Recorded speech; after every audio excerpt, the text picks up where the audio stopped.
According to Sri Ramana Maharshi, Keval Advait Vedanta philosophy, the Gyana Marga has been taught through the practice of Shravana, Manan, and Nididhyasan. Ramana Maharshi too discusses the traditional views regarding the path of knowledge in some of the dialogues. He explains the exact sense of these views and doesn't oppose them. For example, he mentions the traditional view in the following words: one knows the truth intellectually through the Shravana, the truth becomes more explicit through the Manan, and one realizes the truth through the Nididhyasana. Even if so, one can attain the realization only through hearing, if he is competent. Otherwise, one has to pass through all the three stages to realize the self. The knowledge becomes firm only when one attains the direct experience of the self. Maharishi further describes this very view in more intricate manner. According to him, Shravana, etc., help one to remove the thoughts which are the obstacles in the way to the realization. A person who is Krit Upasaka, one who has done the practice in his past births and hence who is competent, can obtain the firm knowledge by the Shravana alone. He doesn't need the further steps on account of his competence. On the other hand, the Earth Upasaka, one who is not yet capable to realize the self, has to follow the next step, the Manan and the Nididhyasan. The repetition of the Shravana is necessary until the understanding of subject matter becomes perfect. The Manan is necessary to make all doubts clear. The Nididhyasana is one pointedness of the mind which removes the wrong identification of the self with the known self. All these three aids end in the Samadhi. In the Ramana Gita, more subtle details of Shravana, etc., are mentioned. Therein, Maharishi's own viewpoint about these terms is also recorded. He puts forth two traditional interpretations of the Shravana. According to the first view, the Shravana means hearing the sentences of the Upanishads by the preceptor along with their meaning and the explanation. The second view is that the Shravana means hearing the explanation of the nature of the self, which is enunciated in the colloquial language by the self realized preceptor. In the opinion of Kapali Shastri, the tradition allows the hearing of the Vedanta texts for the Divija, twice born, Brahmana, Kshatriya, and Vaishya only. This second view of Shravana approves the eligibility of the person other than the Dvija to hear the truth, since herein the Shravana is allowed is one's own knowledge.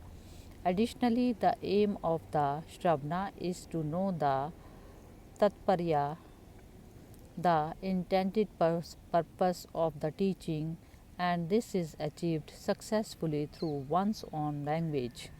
Further, Ramana Maharishi asserts his opinion about the Shravana. According to him, in real sense, the Shravana means hearing through one's own mind that one is different from the body and one's essential nature lies beyond the aham vritti.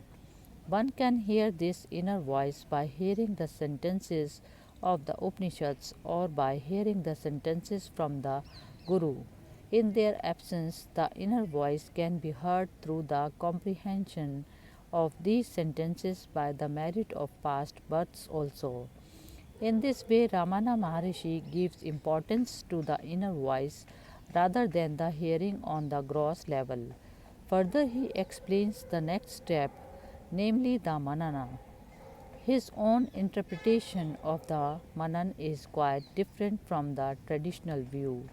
Traditionally, Manan means the reflection on the meaning of the scriptures, but in the opinion of Maharishi, the Manan is the investigation into one's own nature. This step is not different from the practice of the self inquiry. While explaining the traditional viewpoint of the Nididhyasana, Ramana Maharishi says that the Nididhyasana is the determination of the intellect about the unity of the Jiva with the Brahma, free from the doubt and the wrong knowledge. However, according to Maharishi, this experience, which is born in the intellect of the believer through the scriptures, is not enough to eradicate the doubt and the wrong knowledge completely. When one loses the faith even a little, both the doubt and the wrong knowledge emerge again. The direct experience or the abidance in the self alone is suffice for their complete annihilation. The self abidance alone is the nididhyasana. Thus, here Ramana Maharishi notes his own viewpoint that the nididhyasana is none other than the self experience, but it is accepted in the tradition that the nididhyasana is the means to the realization and not the realization itself. Ramana Maharshi too regards it as a means and not a goal in other dialogues. Then why he equalized the Nididhyasana with the goal, namely the self experience? Kapali Shastri removes this doubt in the commentary of the Ramana Gita. He comments that the Nididhyasana is not the Nididhyasan, the experience is itself, but it is the desire of the experience. Even if so, one experiences the self immediately after the rise of the desire of the experience, since this experience of the self differs from the empirical experience. In the empirical world,